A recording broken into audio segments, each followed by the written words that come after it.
नेपालको कर्णाली प्रदेशका पहाडी जङ्गलहरूमा बसोबास गर्ने राउटे समुदाय नेपालको एक अल्पसङ्ख्यक र लोपोन्मुख घुमन्ते जाति हो। राउटे शब्दको अर्थ जङ्गलका राजा भन्ने हुन्छ। यिनीहरू आफ्नो विशिष्ट जीवनशैली, भाषा र परम्पराका कारण परिचित छन्। राउटेहरू मुख्यतया कर्णाली प्रदेशका सुर्खेत, दैलेख, जाजरकोट र सल्यान जिल्लाका जङ्गलहरूमा फिरन्ते जीवन बिताउँछन्। यिनीहरूको कुनै स्थायी बसोबास हुँदैन। मौसम र स्रोतको उपलब्धता अनुसार यिनीहरू एक ठाउँबाट अर्को ठाउँमा सर्छन्।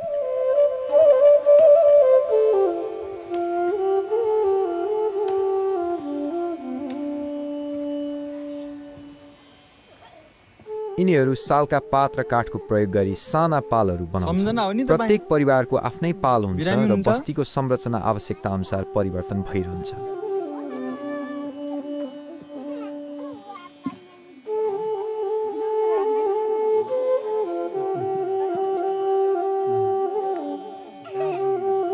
राउटेहरूको जीवनयापनको मुख्य आधार जङ्गलमा पाइने कन्दमूल, फलफूल, जडीबुटी र वन्यजन्तुको शिकार हो।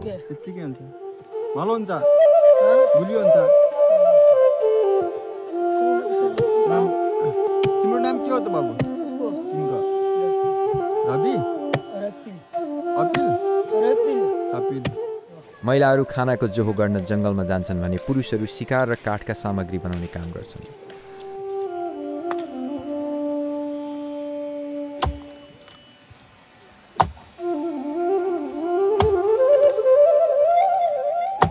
राउटे पुरुषहरू काठका विभिन्न भाँडाकुँडा बनाउनमा सिपालु हुन्छन्। उनीहरू विशेष प्रकारको काठ प्रयोग गरी थाल, कचौरा, डोको र अन्य सामग्रीहरू बनाउँछन्। यी सामग्रीहरूलाई गाउँ गाउँमा बेचेर उनीहरू अन्न, नुन र तेल जस्ता आवश्यक वस्तुहरू खरिद गर्छन्।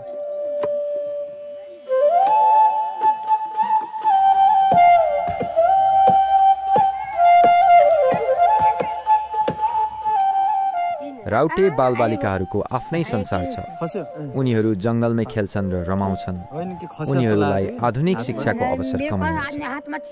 परम्परागत ज्ञान र सिप नै उनीहरूको जीवनको महत्त्वपूर्ण हिस्सा हो।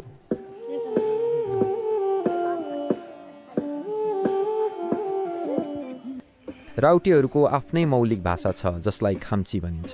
यो भाषा भारोपेली भाषा परिवारको सदस्य मानिन्छ, तर यो अन्य नेपाली भाषाहरूभन्दा धेरै फरक छ।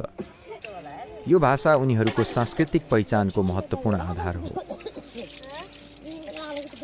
राउटे समुदायको आफ्नै सामाजिक संरचना छ। उनीहरूको नेतृत्व मुखियाले गर्छन्, जसको निर्णय सबैले मान्नुपर्छ। मुखियाको चयन सहमति र परम्परा अनुसार हुन्छ। समुदायका नियम र परम्पराहरूलाई कडाइका साथ पालना गरिन्छ।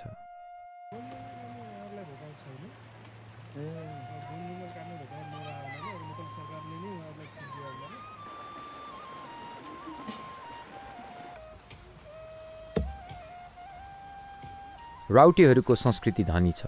उनीहरू विभिन्न अवसरहरूमा आफ्नै परम्परागत नाचगान र गीत प्रस्तुत गर्छन्। यी प्रस्तुतिहरूमा उनीहरूको इतिहास, जीवनशैली र प्रकृतिप्रतिको प्रेम झल्किन्छ।